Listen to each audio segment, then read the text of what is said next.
کہ جو آدمی شکر کرتا ہے تو اللہ تبارک و تعالیٰ نعمتوں میں اضافہ فرماتے ہیں، اور جو آدمی ناشکری کرتا ہے تو اللہ تبارک و تعالیٰ دی ہوئی نعمتیں بھی لے لیتے ہیں۔ قرآن پاک میں اللہ تبارک و تعالیٰ یہی بات فرمائی، لئن شکرتم لازیدنکم، اگر تم شکر کرو گے تو میں ضرور بے ضرور تمہاری نعمتوں میں اضافہ کروں گا، وَلَئِن کفرتم، اور اگر تم ناشکری کرو گے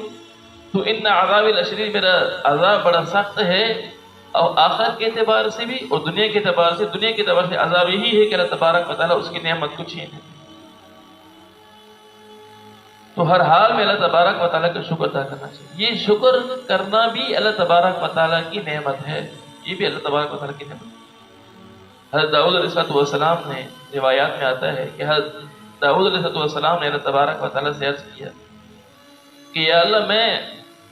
آپ کا شکر ادا نہیں کر سکتا، کہ یا اللہ میں جب بھی شکر ادا کرتا ہوں تو شکر ادا کرنا بھی آپ کی طرف سے ایک نعمت ہے، تو میں پھر ایک نعمت کے نیچے دب جاتا ہوں، میں پھر ایک نعمت کے اندر دب جاتا ہوں کہ یا اللہ شکر کرنے کی توفیق ملنا یہ بھی آپ ہی کی طرف سے ایک نعمت ہے۔ اللہ تبارک و تعالیٰ نے ارشاد فرمایا کہ یعنی اس عاجزی کی وجہ سے کہ یا اللہ میرے پاس تو وہ یعنی آپ کو شکر میں ادا کر ہی نہیں سکتا ہوں، یہ عاجزی اختیار کی ہے، تو اللہ تبارک و تعالیٰ ارشاد فرما رہے ہیں کہ اب آپ شکر کے اس خاص مقام پر پہنچے جس کو مقام شکر کہا جاتا ہے، کہ آپ نے عاجزی کر لی اس اعتبار سے کہ یا اللہ میں تو شکر ادا کر ہی نہیں سکتا ہوں، آپ مقام شکر کو حاصل کرنے والے بن گئے۔ حضور صلی اللہ علیہ وسلم سخت سردیوں کی راتوں میں وضو کرتے، ٹھنڈے پانی سے وضو کر رہے ہیں تو پاؤں پھٹ رہے ہیں، عبادات میں اتنا انہماک ہے، پاؤں پھٹ رہے ہیں، تکلیف میں مبتلا ہو جاتے ہیں، ورم آ جاتے ہیں۔ حضرات صحابہ کرام رضی اللہ تعالیٰ عنہ مجمعین عرض کرتے ہیں یا رسول اللہ آپ تو بخشائے ہیں، آپ نے تو اللہ تبارک و تعالیٰ نے اگر گناہ ہو بھی جائے پہلے سے اللہ تعالیٰ نے معاف فرما دیے ہیں، تو آپ عبادت میں اتنی کوشش کیوں کرتے ہیں؟ حضور صلی اللہ علیہ وسلم نے ارشاد فرمایا کیا میں اللہ تعالیٰ کا شکر گزار بندہ نہ بنوں؟ اللہ تعالیٰ کا شکر گزار بندہ نہ بنوں؟ انبیاء شکر کر رہے ہیں تو کیا امتی کو اس بات کی ضرورت نہیں ہے کہ وہ اللہ تبارک و تعالیٰ کا شکر ادا کرے؟ حضرت سری سکتی رحمہ اللہ تعالیٰ کے یہ بھانجے تھے جنید بغدادی رحمہ اللہ تعالیٰ، تو ایک دفعہ حضرت سری سکتی رحمہ اللہ تعالیٰ نے ان سے کہا جنید بغدادی رحمہ اللہ تعالیٰ سے کہ بتاؤ کہ شکر کیا ہے، شکر کیا ہے؟ تو ان نے فرمایا کہ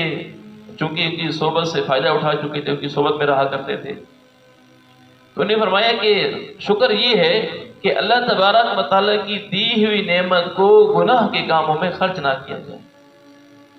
اللہ تبارک و تعالیٰ کی دی ہوئی نعمت کو اللہ تعالیٰ کی نافرمانی کے کاموں میں خرچ نہ کیا جائے، یہ اللہ تعالیٰ کا شکر ادا کرنا۔ اب تمہیں یہ کیسے بات معلوم ہوئی کہ جی آپ کی صحبت میں رہا تو مجھے یہ بات معلوم ہوئی کہ اللہ تعالیٰ کی نعمتوں کو گناہوں کے کاموں میں خرچ کرنا ناشکری ہے، تو مجھے یہ بات معلوم ہوئی کہ اللہ تعالیٰ کی نعمت کو اللہ تعالیٰ کی فرمانبرداری کے کاموں میں خرچ کرنا چاہیے، کہ یہ حقیقت شکر۔ تو ہم بھی دیکھیں کہ ہم کتنا شکر ادا کرتے ہیں اللہ تبارک و تعالیٰ کا، کہ سب سے بڑی دولت ایمان کی دولت ہے، سب سے بڑی دولت۔ دنیاوی اسباب یہ سارے کے سارے ختم بھی ہو جائیں، نقصان بھی ہو جائے، آدمی کو پھر بھی شکر ادا کرنا چاہیے کہ ایمان سب سے بڑی دولت ہے۔ ایمان پر آدمی یعنی اس ایمان کے ملنے پر اللہ تعالیٰ کا شکر ادا کرتا رہے، اللہ تعالیٰ کتنا شکر ہے کہ تو نے ہمیں ایمان کی دولت سے نوازا۔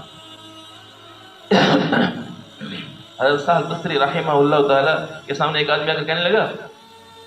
کہ حضرت میرے گھر میں چور داخل ہوئے اور میرا سارا سامان اٹھا کر لے گئے۔ تو انہوں نے فرمایا کہ تو اللہ تعالیٰ کا شکر ادا کر کہ تیرے گھر میں چور داخل ہوئے، تیرا سامان اٹھا کر لے گئے، اگر تیرے دل میں شیطان داخل ہو جاتا، تیرے ایمان کو لے جاتا، تیرا کتنا بڑا نقصان ہو جاتا، تو اللہ کا شکر ادا کر کے تیرا ایمان ہاتھ سے نہیں چلا گیا۔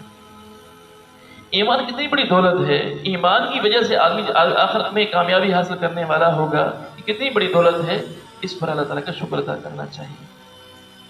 اس لیے ہر حال میں مزاج بن جائے اللہ تعالیٰ کا شکر ادا کرنے والا ہو۔ فرمایا کہ جو اللہ تعالیٰ کے عام بندے ہوتے ہیں وہ زبان سے شکر ادا کرنے والے ہوتے ہیں، عبادت گزار اپنی عبادت کے ذریعے شکر کرنے والے ہوتے ہیں، اور عارفین جو اللہ تعالیٰ سے خاص تعلق رکھنے والے ہوتے ہیں، فرمایا کہ یہ لوگ احوال کو برداشت کر کے اللہ تعالیٰ کا شکر ادا کرنے والے ہوتے ہیں کہ کتنی بڑی پریشانی کے حالات آ جائیں ان حالات کو اللہ تعالیٰ کی رضامندی کے لیے برداشت کرنا وہی بھی اللہ تعالیٰ کا شکر ہے۔ اللہ تبارک و تعالیٰ ہمیں بھی اپنے شکر گزار بندوں میں شمار فرمائے۔